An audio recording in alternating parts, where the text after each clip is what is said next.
হরে কৃষ্ণ, রাধে রাধে। সংসারে থেকে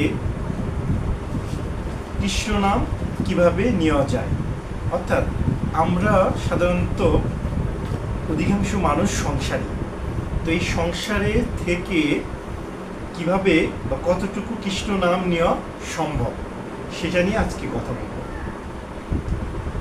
সংসারে থেকে কৃষ্ণ নাম নেওয়া সবচেয়ে কঠিন কিভাবে দেখেন, যারা সন্ন্যাস ধর্ম গ্রহণ করে আছে, অর্থাৎ যারা বিয়ে করেনি, অর্থাৎ সন্ন্যাস হয়ে স্কোনে আছে অথবা অন্য অন্য মঠে বা সাধু হয়ে আছে, তাদের অনেক সময়, সারাদিন তাদের সময়, নিত্য কাজ করার পর সারাদিন সময়, এই সময় সে হরে কৃষ্ণ নাম করতে পারে, নাম জপ করতে পারে, ভজন সাধন সব কিছু সে করতে পারে, রাইট?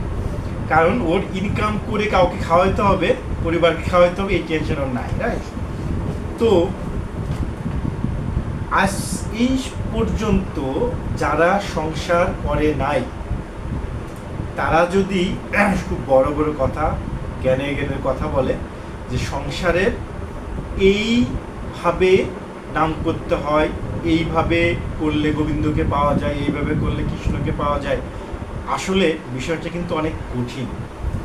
কেননা সংসারে থাকলেই, সংসার জীবন করলেই কেবল আপনি বুঝতে পারবেন সংসারের তিতাব যন্ত্রণা, সংসারের কত ধরনের সমস্যা ঘটে। এই যে সংসারের যে বিভিন্ন ধরনের সমস্যাগুলো ফেস করে দেন আপনাকে হরে কৃষ্ণ নাম করতে হবে, নাম জপ করতে হবে, নাম শ্রবণ করতে হবে, তাই না? এখন পরিবারের কিছু কর্তব্য থাকে আর্থিক উপার্জনের জন্য, যেটা আর্থিক উপার্জন করে আপনার সংসার পরিচালনা করবেন, রাইট? তো এটা তো আপনার করতেই হবে, কেননা তাহলে বেঁচে থাকে সবাই খাবে কি, রাইট? সংসারে চলার জন্য যে যতটুকু কর্ম আপনি দরকার, বিশেষ করে দেখেন যারা চাকরিজীবী বা ব্যবসায়ী, একটা নির্দিষ্ট আওয়ার 7 ঘন্টা, 8 ঘন্টা, 10 ঘন্টা, তারপরে কিন্তু সন্ধ্যার পরে থেকে 7টা, 9টা, 10টা, 11টা পর্যন্ত একটা টাইম কিন্তু পাওয়া যায়। এখান থেকে কিছু সময় পরিবারের জন্য দিয়ে বাকি সময় কিন্তু আপনি মনে করলে হরে কৃষ্ণ নাম করতে পারতেছেন। গৃহিণী যারা আছে, স্ত্রী, দেখেন সারাদিনই গৃহকর্ম করতেছে বা চাকরি করতেছে, তারাও কিন্তু একটা সময় পাচ্ছে। ওইটুক সময়ে, নির্দিষ্ট একটা সময়ে গেল। আর সকালে ঘুম থেকে যদি ওঠেন 5টা, 6টা, 7টা, আপনার অফিস থেকে বের হয়ে গেলেন বা 4টে উঠলেন, এই সকালবেলা যে একটু টাইম, যদি আপনি মন চায়, শুদ্ধ ভক্তি যদি আপনার থাকে, একান্ত ইচ্ছা থাকে, তাহলে আপনি এই সময়ের মধ্যে কৃষ্ণ কৃষ্ণ কৃষ্ণ নাম জপ, কৃষ্ণকে স্মরণ, কৃষ্ণ কথা শ্রবণ, গীতা পাঠ, চৈতন্য পাঠ আপনি কি করতে পারেন।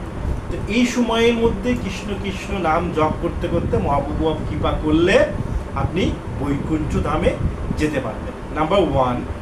2 হইল, যদি আপনি সংসারের থেকে আপনার সমস্ত কিছু গোবিন্দের চরণে সমর্পণ না করেন, নিষ্কাম কর্ম না করেন, কৃষ্ণ ভক্তি, কৃষ্ণ প্রেম, রাধারানীর কৃপা খুব কঠিন জিনিস, পঞ্চতত্ত্বের কৃপা খুব দুর্লভ। কেননা আপনাকে সমর্পণ করে দেওয়ার পরে আমার মহাপ্রভু কৃপা করে আপনাকেই এই হরে কৃষ্ণ নাম আপনার কাছে এনে দিবে। তার জন্য যেমন পদ্মপাতার উপরে জল রাখলে পদ্মপাতার সাথে জল যেমন মিশ্রণ হয় না, সংসারে থেকে সেইরূপ জীবনযাপন আপনি করতে হবে। যখন যে অবস্থায় আপনাকে রাখে, সেই অবস্থায়তে গোবিন্দকে শুকরিয়া জানাতে হবে, ধন্যবাদ জানাতে হবে, তাকে প্রশংসা করতে হবে, হ্যাঁ? তো তাহলে কি হবে, আপনার এই হরে কৃষ্ণ নাম আপনার হৃদয়ে গেঁথে যাবে। শুদ্ধ ভক্তিতে হরে কৃষ্ণ নাম করতে করতে আপনি গোবিন্দকে লাভ করবেন। আর গোবিন্দকে লাভ করলে এই মনুষ্য জাতির একমাত্র ধর্ম এবং কর্ম কি জানেন? ভগবান শ্রীকৃষ্ণকে অর্জন করে, অ্যাচিভ করা, লাভ করা। কেননা তাকে লাভ করলে এই পৃথিবীতে, মায়ের পৃথিবীতে আর কখনো আসতে হবে না। তবে এই যে আমরা সারাদিন ধরে সংসারের কাজকর্ম নিয়ে ব্যস্ত থাকি, সংসারের জীবিকা অর্জনের জন্য ছুটিয়ে বেড়াই, কোথায় টাকা, এই যে ছুটিয়ে বেড়াই, আসলে এটা আপনার কিছু করার নেই। কেননা স্ত্রী, পুত্র, কন্যা, মা, বাবা, এই যে সংসারের দায়িত্ব, সংসারের একটা মায়া, স্বয়ং মহামায়া, আচ্ছাদন করে রেখেছে যে এই সংসারের মায়া থেকে বের হওয়াটা একটা পরীক্ষা।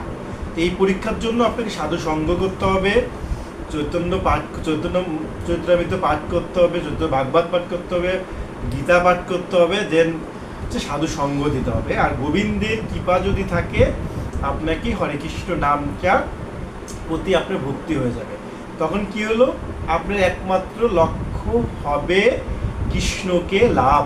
কৃষ্ণকে লাভ করলে ভগবানকে লাভ, ভগবানকে লাভ করলে বৈকুণ্ঠ লাভ, বৈকুণ্ঠ লাভ করলে এই যে পৃথিবী, এই যে কষ্ট দুঃখ যন্ত্রণার একটা পৃথিবী, এই পৃথিবীতে আপনাকে আর মনুষ্যরূপে বা কোনো জীব দেহরূপে জন্মগ্রহণ করতে হবে না। ঠিক আছে? তাহলে হরে কৃষ্ণ